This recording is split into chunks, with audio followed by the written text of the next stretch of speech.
আসসালামু আলাইকুম, সবাই কেমন আছেন? আশা করি ভালো আছেন। তো আমি আবারও চলে আসলাম নতুন করে আপনাদের মাঝে অনেক পুরনো 2022 সালের একটা অতীত নিয়ে। সবাই অবশ্যই ভালো করে জানেন ভিডিওর টাইটেল দেখে, এরশাদকে নিয়ে। এরশাদ আমার লাইফটা বরবাদ করে দিয়েছে, আমার প্রবাস জীবনটা ধ্বংস করে দিয়েছে। আমি প্রবাসী, আমার লাইফ নিয়ে এসে সিনেমিনি খেলছে, এর প্রতিবাদ আমি কখনো পাইনি। আল্লাহ যদি তার বিচার করে তাতে আমি অনেক খুশি হব। তবে মাঝে মধ্যে আপনাদের সাথে শেয়ার করি, কেন জানেন?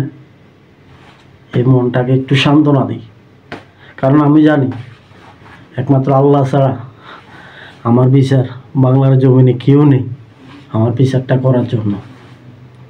কারণ বাংলার জমিনে যারা আছে আমার বিচার করার জন্য, তারা মূলত মানি ছাড়া কিছু চেনে না।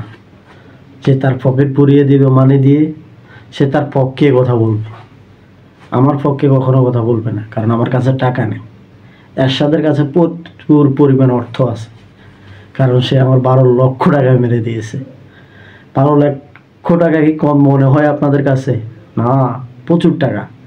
আমি প্রবাসে থাকি যদি আরও 6 বছরও থাকি না কেন, আমি 12 লাখ টাকা ক্যাশ করতে আমার কলিজা ফেটে যাবে। কারণ 12 লক্ষ টাকা কম না। আর 12 লক্ষ টাকা রুজি করা হালাল পথে এত সোজা কথা না। অবৈধ পথে আপনি 1 মিনিটে রুজি করতে পারবেন কোটি টাকা, কিন্তু বৈধ পথে আপনি 10 টাকা রুজি করতে আপনার মাথার ঘাম পায়ে পড়বে। আর সে এরশাদ আমার রক্ত ঘামানো টাকা, আমার বিদেশের লাইফের টাকা, কষ্টের টাকা, সে নিয়ে তার ভবিষ্যৎ মানে তার স্বপ্ন পূরণ করেছে, তার ছেলের স্বপ্ন পূরণ করেছে, তার বাবার স্বপ্ন পূরণ করেছে, তার ওয়াইফের স্বপ্ন পূরণ করেছে। সে একটা বাড়ি কিনেছে আমার টাকা দিয়ে, সে একটা বাইক কিনেছে আমার টাকা দিয়ে, সে আরও অনেক কিছু করছে আমার টাকা দিয়ে।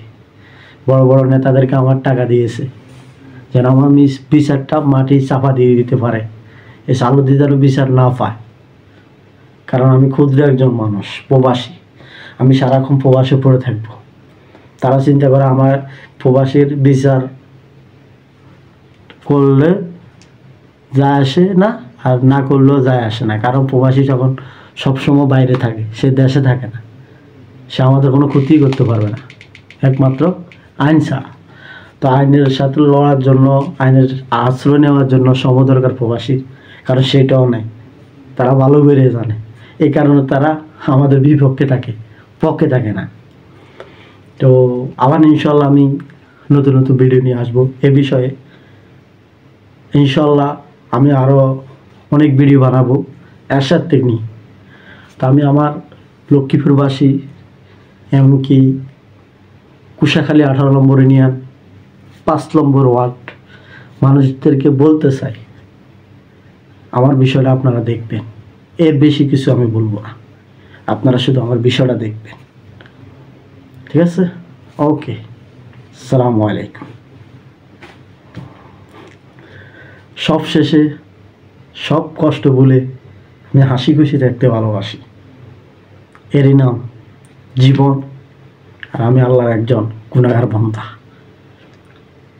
তাই আমার বেশি কিছু চাওয়া নেই, শুধু আপনাদের মাঝে, এমনকি আমার আল্লাহর কাছে তো আমি বিশ্বাস সবটা আমি চাই। তবে আপনারা এই দুনিয়াতে যদি আমার জন্য কিছু করতে পারেন,